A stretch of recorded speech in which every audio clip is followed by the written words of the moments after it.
Hello everyone, in today's video we're going to be showing you how to use the Autopilot on the Beechcraft Duke by Black Square. So the Beechcraft Duke has a rather unique autopilot on it. It does a lot of things that you're probably familiar with in an autopilot, but it has a couple little things that makes everybody's life a little bit miserable. And we're going to be kind of going through some of those different options for you today. So the autopilot unit itself sits here right here, and you'll notice there's a bunch of pretty standard looking modes on here. We have an at mode, we have an alt, we have approach, we have rev, we got a glide slope, we have a GA command. GA, that's interesting. Of course, we have our handy dandy little test button if we wanted to make sure the lights are working. One of the things you have to know about the autopilot on this one is that there is a pitch trim control here. It is an electrical pitch trim. If you do not enable this switch, your autopilot will not engage. There's a second component to the autopilot you have to be aware of as well, and that is going to be all of our switches. So you'll notice there's an HSI source here between our nav and our nav1. There's also a little autopilot master switch, which you can actually engage the autopilot through. And confusingly, there's a nav mode button over here on the left, basically controlling what is going to be giving us our roll program. In the middle here, you're probably also going to see that there's a bunch of different lights here. And the thing that you'll find very interesting is these buttons are clickable. So one of the common problems people have is they'll get trapped in GA mode, for example, and they can't figure out how to get out of it because they accidentally reached up here and clicked it rather than doing something else. There's another thing you need to know about the autopilot as well before we get ourselves up in the air here, and that's the fact that our pitch control is going to remember where it was left. So if I set up here and I crank the pitch control to that position and I engage it, it's going to attempt to hold a specific pitch. So you just have to be mindful of that when you're switching between modes. Finally, we do have an altitude alerter on board, and this allows us to preset the altitude that we want to be operating at on a particular flight.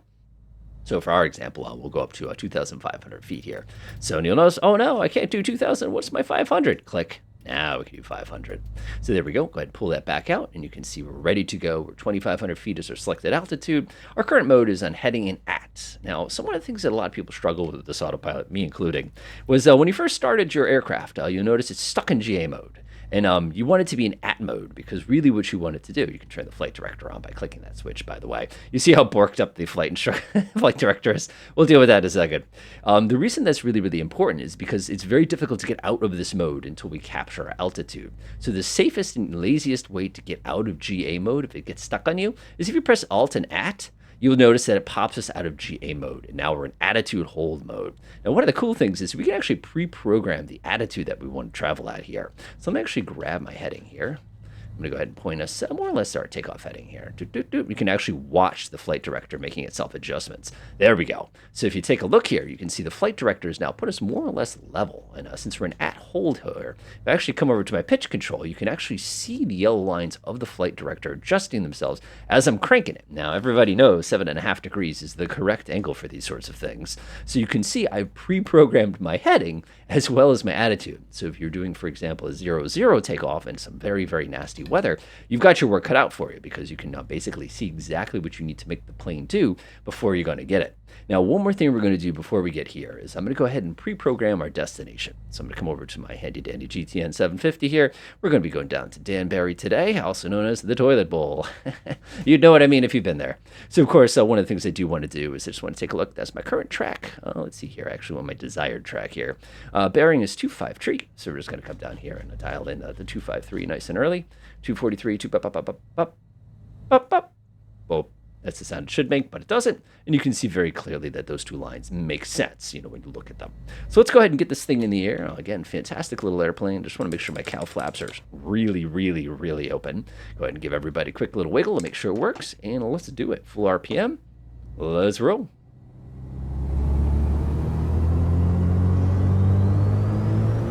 The little turbochargers. You got to wait for the wastegate to kind of catch it before you go the rest of the way, though. There we go. Full power. I also like how my fuel flow spikes a little bit and then it comes back down. This is the Grand Duke version, which, I don't know, it feels kind of scandalous to me. There we go. Airborne. Now watch this. Autopilot engaged. Let go. Look at that. And now the plane is already flying itself. Isn't that cool? So what I want to do, though, is I want to switch over to nav mode here, because what I do want it to do is I want it to get us on course over to Danbury. Now, because I pre-selected my attitude in this, you can see it's just going to basically chill there as everything kind of gets around until we get to 2,500 feet. This is great because this means, of course, we can start getting our power all kind of preset here for our climb here. There's no reason in the universe you need to be going that hard. And that looks pretty good right there. 2750, 35 inches. That's delightful.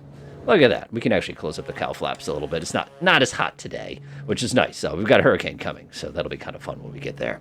So as you can see, our aircraft is basically completely on autopilot control. The only thing that I am doing right now is I'm using my right mouse button to look around the airplane, basically. That's as much as I need to do.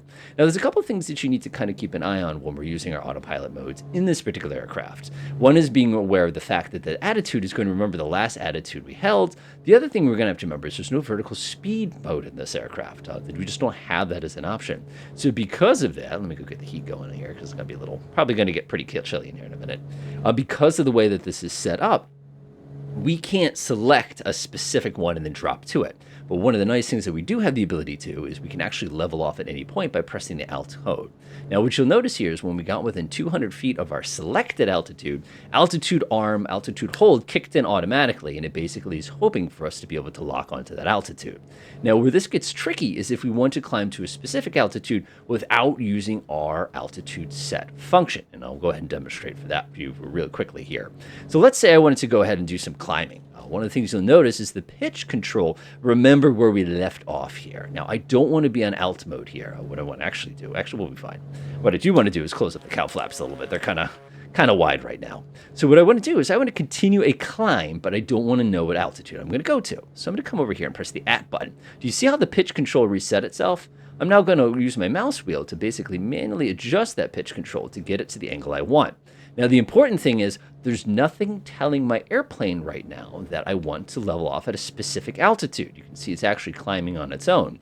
There's our 2,900. Let's say we want to go ahead and level off, but we don't want to fiddle with the altitude of actually the alerter. So if I come here at 3,000, if I push in on the altitude hold button, the aircraft will now level itself off at 3,000 feet, even though I have 2,500 selected. So that's one of those little things that you have to kind of be mindful of. And I want to see what cylinder 4 is doing, because cylinder 4 is always naughty. Oh, that's nothing. Oh, jeez. That's going to be the case. I'm just going to slam them closed all the way. There we are. Now, you're probably noticing I'm getting the altitude alert beeping at me all the time. That's because I got within 500 feet of my selected altitude. That's going to be one of those naughty things that you're going to have to put up with a lot. A safe way to get rid of that, of course, is I can go do one of those kinds of things. But remember now that this is now set to 10,500. It's going to expect 10,500. So we don't need to do any of that. Let's go ahead and set ourselves up in a nice gentle cruise here, about 30 inches here. RPM's actually pretty good. We can come down a little tiny bit. Not too big of a deal, not in this aircraft. And of course, we could lean some mixtures, but we're so darn low, it's not going to make that much of a difference. Now, we have a couple other altitude mode, a couple of the modes, I should say, not altitude modes, but we're going to have to get ourselves set up for a bit of a landing to show them off. All right, we've gotten ourselves all set up for the ILS Runway 6 at Bradley International Airport, and everything's pretty much squared to go here. We're actually still using our handy-dandy GPS to get us to Penna, which is going to be the first point there. Penna requires us to be between 3,000 and 7,000 feet. However, what I also know is our big final approach fix is going to be Honey, which is going to be 1,800 feet. So one of the things I'm actually going to do is I'm going to come in here and I'm actually going to dial in my 1,800 feet kind of early so that that is ready to go. Now, the approach mode on this particular aircraft's autopilot is split into two separate modes. You'll notice that we have basically the approach hold, and we also have the glide slope hold. Now, the interesting thing is when we press approach, it's going to automatically arm glide slope for us. One of the interesting things, too, is approach also acts as a nav hold. So if I actually were to come in here and press approach, you'll notice nothing is going to happen. Now, you're sitting there going, I thought you said it was a nav hold. It's a nav hold when you're using an actual approach. Now, if you take a look up here real quickly here, you'll see that 111.10 is the actual ILS frequency. One of the things we can actually do, just to kind of show you how this all works together, is if I go zoom in just a little bit like this, let's go flip on heading hold real briefly, and let's go ahead and change from GPS over to VLOC mode. Now, VLOC mode, if you take a look down here, you'll notice that this thing is all over the place because we never established it where we want to go. we now have the ILS information ready to rock for ourselves. We can see we've selected our runway heading over here. We also can see the fact that the glide slope is now ready to rock. So now if we come down here and press approach mode, you'll notice that it'll correctly capture it because we're not using the GPS anymore. We are now on VLOC with an appropriately tuned frequency. Now, one of the cool tricks here is you can actually go to nav mode here.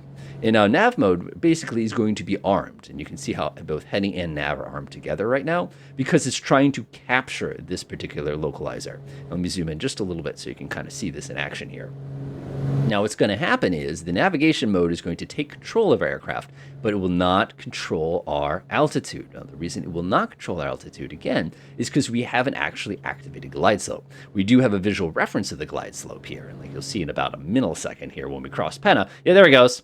Do you see how it's switched over to nav mode? We're still in alt mode, but we will not descend. As a matter of fact, you can actually watch the little needle here start to make its way downwards as we continue our approach down to the ground, but at no point are we actually going to lock onto the glide slope. If we want to do that, we either have to press approach or glide slope.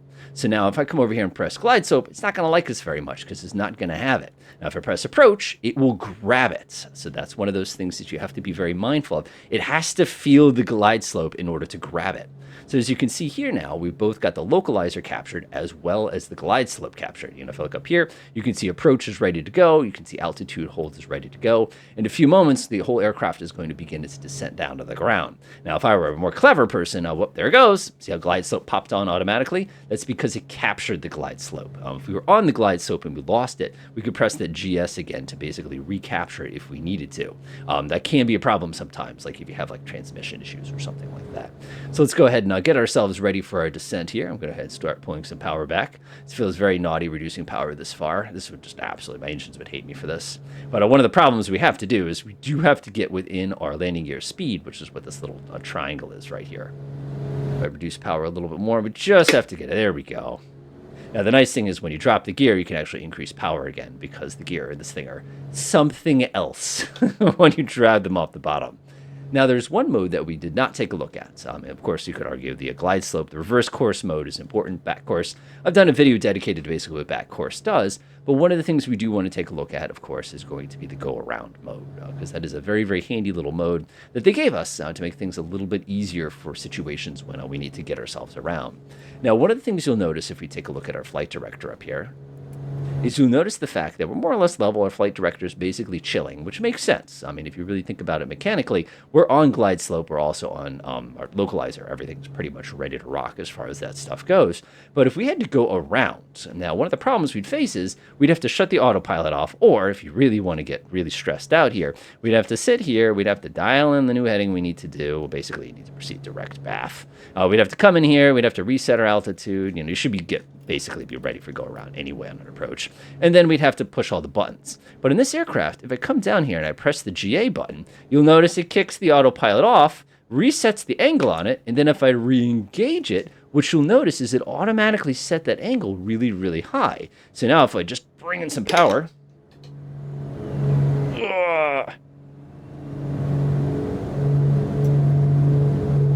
we can basically allow that as a way to keep us on course. Now, if we wanted to be lazy, we could actually come over here at nav mode. Now, the reason you're saying, why did you hit nav mode? It's because we still have the localizer programmed in. That means that when we go into this position, now that we're going around, finger quotes, we are still appropriately lined up with the actual runway itself, and the autopilot is still keeping us on track. You can actually look out the window here and see everything looks good for it. So as you can see, the autopilot on this aircraft is actually pretty robust. There's a lot of really, really good stuff. It has a little kind of tweaks in it. I really wish it had a vertical speed mode. It'd make it a little bit easier. It'd be great if you could tie into the VNAV, but in general, it works great. Enjoy.